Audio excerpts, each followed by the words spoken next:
Assalamualaikum warahmatullahi wabarakatuh. Nama saya Febri Malik Pradana, NIM 2003401051054. Di sini saya akan mencoba menjelaskan mengenai apa sih peran penting teknologi mekanisasi pertanian itu dalam pemanfaatan tenaga nuklir. Jadi, ketersediaan pangan di Indonesia selalu menjadi masalah krusial setiap tahunnya. Beberapa komoditi pangan seperti beras, daging, kedelai memaksa pemerintah harus melakukan impor disebabkan produksi nasional tidak mencukupi. Bahkan untuk gandum, ketersediaannya itu 100% impor. Gandum kan sebagai pembuat roti dan mie, jadi sangat digemari oleh masyarakat Indonesia. Tidak terpenuhinya ketersediaan pangan di Indonesia oleh produksi nasional penyebabnya antara lain meningkatnya jumlah penduduk.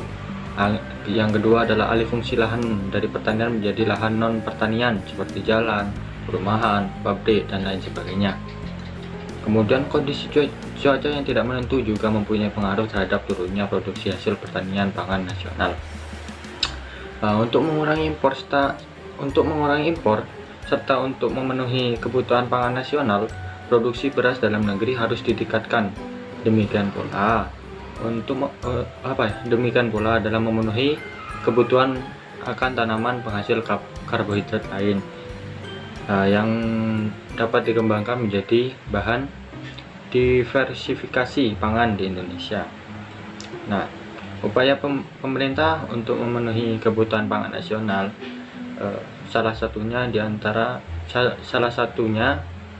dengan memperhitungkan pemanfaatan teknologi nuklir seperti yang dilakukan oleh BATN, yaitu Badan Tenaga Nuklir Nasional. Tekniknya itu apa sih?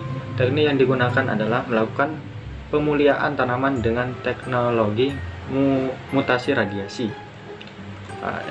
Inovasi tenaga nuklir di bidang pertanian telah terbukti mampu membantu pemerintah dalam penyediaan benih berkualitas.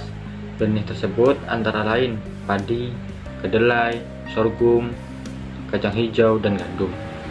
Benih berkualitas harus memiliki keunggulan antara lain daya hasil yang tinggi atau melimpah, berumur pendek, ketahanan terhadap hama, penyakit, dan kekeringan. Tingkat produktivitas padi varietas hasil pemuliaan mutasi radiasi rata-rata menghasilkan kurang lebih yaitu 7 ton per hektar. Bahkan potensinya di atas 9 ton per hektarnya. Sedangkan rata-rata produksi padi nasional hanya sebesar 5 ton per hektarnya. Nah, varietas hasil litbang BATN tersendiri telah mencapai 10% jumlah varietas unggul tanaman dengan tanaman pangan dan telah ditanam di lahan seluas 3 juta hektar sejak tahun 2000.